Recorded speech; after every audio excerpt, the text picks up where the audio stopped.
Hey y'all, welcome back to my channel. It is me, Curly K Glam, and I'm here today to talk about the Hawkeye series.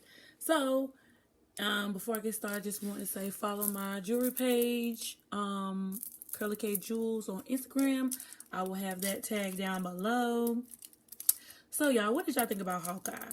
I just finished watching Hawkeye myself, even though I know the last episode came out, I think the day before Christmas or something like that. I just finished watching it. I had to binge watch it because, honestly, the first two episodes in the series were kind of slow to me. And I was not impressed by the actress, Kate. In the beginning, I kind of thought she was a little annoying, but seeing as though she's a kid or a young adult, you know, I think she's probably like a freshman in college. So, it took a little getting used to. I'm not going to even lie. But I ended up liking her. She kind of seemed like she was a pest to Barton in the beginning. But I never knew how much the Ronin thing meant to Barton. I was only slightly familiar with the character of Ronin because my husband told me about Ronin or him turning into Ronin right after Infinity War happened. So that was my first time hearing about Ronin. Now, if you don't know, Ronin in the comics was an assassin. And basically he was out to get revenge. But it's crazy how this whole story of him being Ronin tied into the whole plot with Kate and her mom. I just thought that was crazy. In the beginning, I'm not gonna lie, I did not like Kate's mom's fiance. I forgot his name. I think it was Jack. The swordsman. I didn't like him because I thought that he was fake. I thought he was telling a story.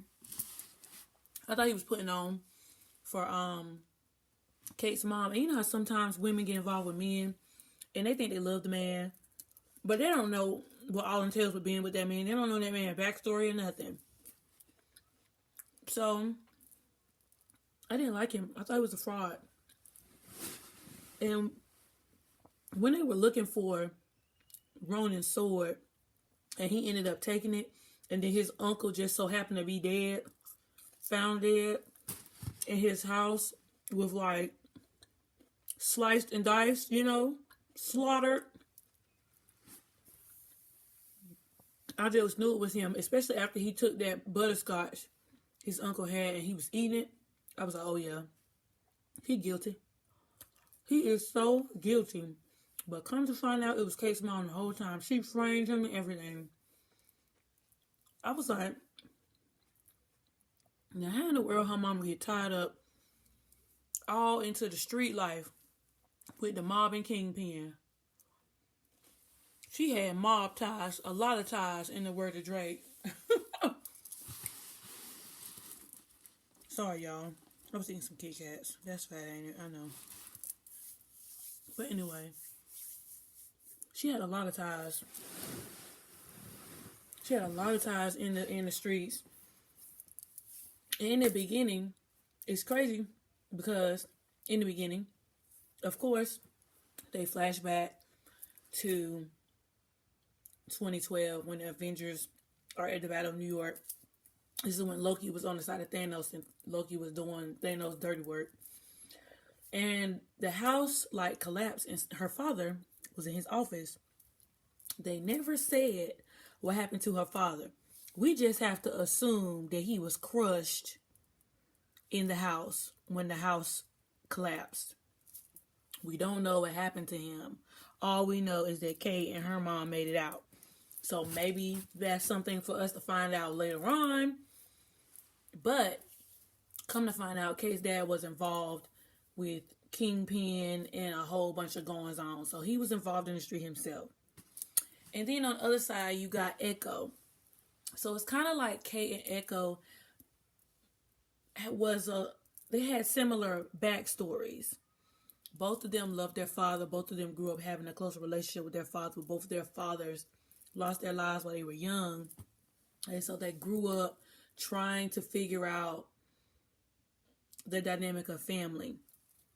And since Echo's father was one of the suit guys. What is it called? The tracksuit guys, tracksuit bros. Since her father was involved in that, it was later found out that Hawkeye was tipped off by someone that, her father was there and that he was to be taken care of. And so Hawkeye was the one who, not Hawkeye, Ronan was the one who,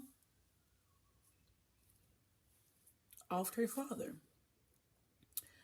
To come to find out, her cousin had something to do with it. And it's crazy. Like, the way the story unfolded. Now, let me tell you something. Them last 4 episodes were good. I ain't gonna even hold you. Because I just was like, ooh, I don't know about Hawkeye. I might not be interested because I wasn't that interested in Loki. And I hate when shows have to build. And I be like, bro, what is going on? But, for the most part, Marvel always keeps you on your toes. So it's only right. It's only right. For the most part, Marvel always keeps you on your toes. So I was just like, well, what in the world going on? And so eventually, stuff is starting to get serious. And Barton does not want Kate around. He is not here for Kate. He thinks that she is biting on more than she could chew. He don't think that she's, experienced enough, and that's not something she really wants to get involved into. Because he was like, you don't know who I am. I was used as a weapon. I was out here. I was hurting people. I caused a lot of people pain. And so he was just trying to, live with everything that he has done. Especially, with his family being lost in the blip for 5 years. So, and then this ties into the incident of Black Widow, because at the end of Black Widow, Valentina told Yelena that Barton was the cause of Natasha's demise, and we all knew that, but Yelena didn't know that. And now we know why Yelena didn't know that, because Yelena was caught up in the blip. I thought it was interesting that they showed that from another perspective, because when the blip happened, I think that was the second time they actually showed that from that perspective. Because when the blip happened, in WandaVision, what's my girl name? The girl who plays Spectrum. She was at the hospital visiting her mom, and then she blipped, and when she came back, her mom was gone. And so now, fast forward to Hawkeye, it shows that Yelena was in a place with another Black Widow. She was trying to, give the antidote to all the Black Widows to help them go back to their normal lives, and then she blipped. And so then, to us, it looked like 3 seconds, but to them, it was 5 years. She was gone 5 years, and so everything had moved forward. So she was so confused. And so she came back looking for Natasha, only to find out that Natasha had sacrificed herself on Vormir. So then, I thought it was really sweet at the end when Barton did that little whistle to let Yelena know how close exactly him and Natasha was, and that he fought Natasha hard to sacrifice himself on Vormir as well. But of course, she outsmarted him, and she sacrificed her life to get the Soul Stone. And that hung with Barton. For years. Obviously, for years. I think it's, uncanny or canny, whatever, that they have a whole musical based off the events of Endgame. I was like, is he really sitting in this theater watching someone portray him in the events of what they think happened when they weren't there? Half of them people on stage, acting out the events might have gotten blipped. They don't know, because they was gone for 5 years too. Also, I liked how Hawkeye, the series, made Hawkeye it gave us a different perspective of him. Hawkeye was one of those characters that we did not get a backstory on. We just knew that, you know, he had the bow and arrow and that he had a family and that he was a family man. But they never gave the backstory on Hawkeye. And so I liked how they gave him a human perspective. Like, you know, we got our movies on Banner. We got our movies on Tony Stark. We got our movies on Steve Rogers. You know, we got our movies on Thor. But with this, it showed him as a human, how he did not have superpowers. You know, how after each battle, it gave wear and tear on his body. Bruh had to go to CVS and get a wound care kit. He had to go home and ice himself with frozen vegetables. And it showed how much being a superhero took a toll on him physically, and also how it took a toll on him mentally. And they never really showed that from that dynamic, you know, because to me, with Tony, like with Iron Man, you know, he was just a genius who was, you know, cocky and very arrogant, and he liked to take charge. The only character they made seem to me that had moral standards was Captain America. But, you know, it was just, you know, crazy and interesting to see Barton from that perspective.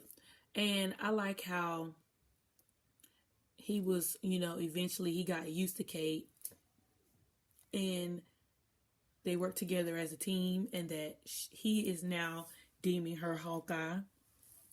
And also at the end, when he was going back home to his family, that he introduced her to his family, and that they welcomed her with open arms, and that he even took her home for Christmas. I thought that was really nice, because it was like, you know, him doing the exchange, because he missed his family, he missed movie night and the, you know, their usual holiday traditions, and she made him feel special, you know, with buying the movies, the Christmas sweater, the tree trimming and everything like that. So I thought it was interesting.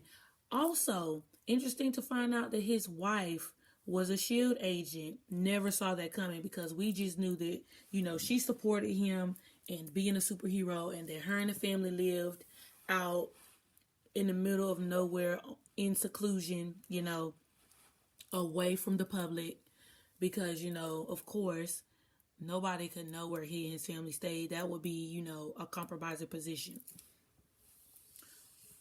Also, it was interesting to see how they tied in Kingpin with this, because honestly, I'm a Spider-Man person, and Spider-Man was probably the first superhero that I've always paid attention to. But the only villain, Kingpin was the only villain that I saw in not the only villain I saw in Spider-Man, but, you know, my first interaction with Kingpin was from Spider-Man. So to see him in Hawkeye and in this series was interesting, and how he was involved with the Tracksuit Bros and Echo. Also, another thing with Daredevil. Daredevil came up in Spider-Man Far From Home because he was representing Tom's Peter Parker in the movie after, you know, people tried to sue Peter Parker for damaging the city. So I thought it was interesting. So now I'm back watching the Daredevil series on Netflix, trying to, you know, get acclimated with Daredevil, because, you know, outside of the Avengers and X-Men, you know, I don't have any background with Marvel like that. So all of this is interesting to me. So I know that I gave a review and I gave a summary of some of the things in the Hawkeye series, but just let me know what you thought about it. I'm trying not to make this video too long because I got to record some other ones, but let me know. Leave your comments down below. Drop down what were some interesting things you saw during the series, and what you think about the multiverse moving forward so far. Rate, comment, and subscribe. I'll be back with more videos soon. Deuces.